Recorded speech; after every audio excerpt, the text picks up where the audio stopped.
बिस्मिल्लाहिर्रहमानिर्रहीम।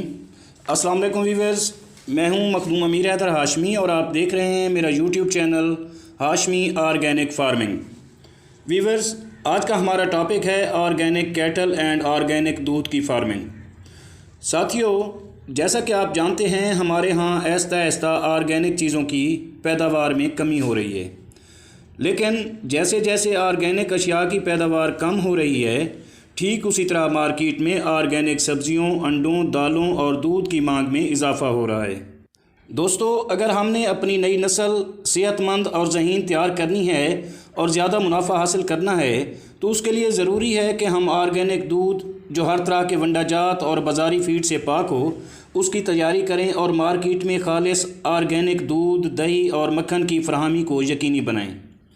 तो दोस्तों, एक तरफ तो हम इससे डबल मुनाफा हासिल कर सकते हैं, तो दूसरी तरफ ऑर्गेनिक यानी देसी चीज़ें मार्केट में बेचकर हम मुल्क और कौम की खिदमत भी कर सकते हैं। वीवर्स, क्योंकि आज हम सिर्फ ऑर्गेनिक कैटल फार्मिंग और ऑर्गेनिक दूध की बात कर रहे हैं, तो इसलिए हमें चाहिए कि तमाम केमिकल्स और खादों से पाक चारा तैयार करें और अपने जानवरों को वही चारा खिलाकर हम इनसे ऑर्गेनिक दूध हासिल कर सकते हैं।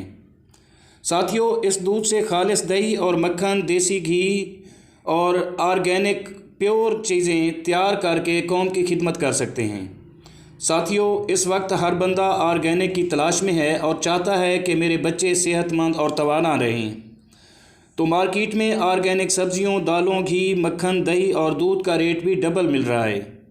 तो ऐसे में हमारे पास मौका है कि हम प्योर ऑर्गेनिक चीज़ें मार्केट में लाएं और अपनी आने वाली नई नस्ल और कौम की खिदमत करें। साथियों, हम अगर केमिकल्स और खादों को छोड़कर जानवरों का गोबर और पेशाब खेतों में डालें तो इससे एक तो ज़मीन की ज़रखेज़ी बढ़ेगी और दूसरा हम कम खर्च में ऑर्गेनिक चारा जात भी तैयार कर सकते हैं और जो जानवरों को खिलाकर हम उनसे ऑर्गेनिक मटेरियल हासिल कर सकते हैं। लिहाजा आप तमाम काश्तकारों और कैटल फार्मर से मेरी गुजारिश है कि आप तमाम दोस्त ऑर्गेनिक खेती की तरफ लौट आएँ, जैसा कि आज से 40 या 50 वर्ष पहले हमारे आबा व अजदाद करते थे।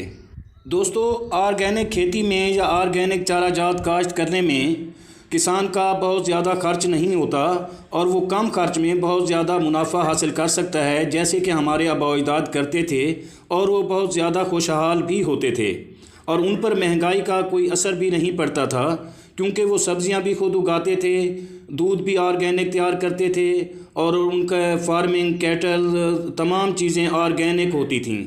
उस वक़्त खादों का और केमिकल्स का कोई कंसेप्ट नहीं था। तो आप भी ऑर्गेनिक फार्मिंग के महंगाई के जिन को काबू कर सकते हैं, बल्कि आप अच्छा खासा मुनाफा कमाकर मुआशरे में खुशहाल ज़िंदगी भी गुजार सकते हैं। दोस्तों, अगर आपको मेरी ये काविश पसंद आई हो तो वीडियो को लाइक और शेयर ज़रूर कर दें और अगर आप दोस्त मेरे चैनल पर नए हैं तो प्लीज़ चैनल को भी ज़रूर सब्सक्राइब कर दें। आपके इस अमल से मेरी हौसला अफजाई होगी और आखिर में दुआ है कि अल्लाह आप सबका हामी व नासिर हो और आपकी तमाम मुश्किलात दूर फरमाए। आमीन। अल्लाह हाफिज़।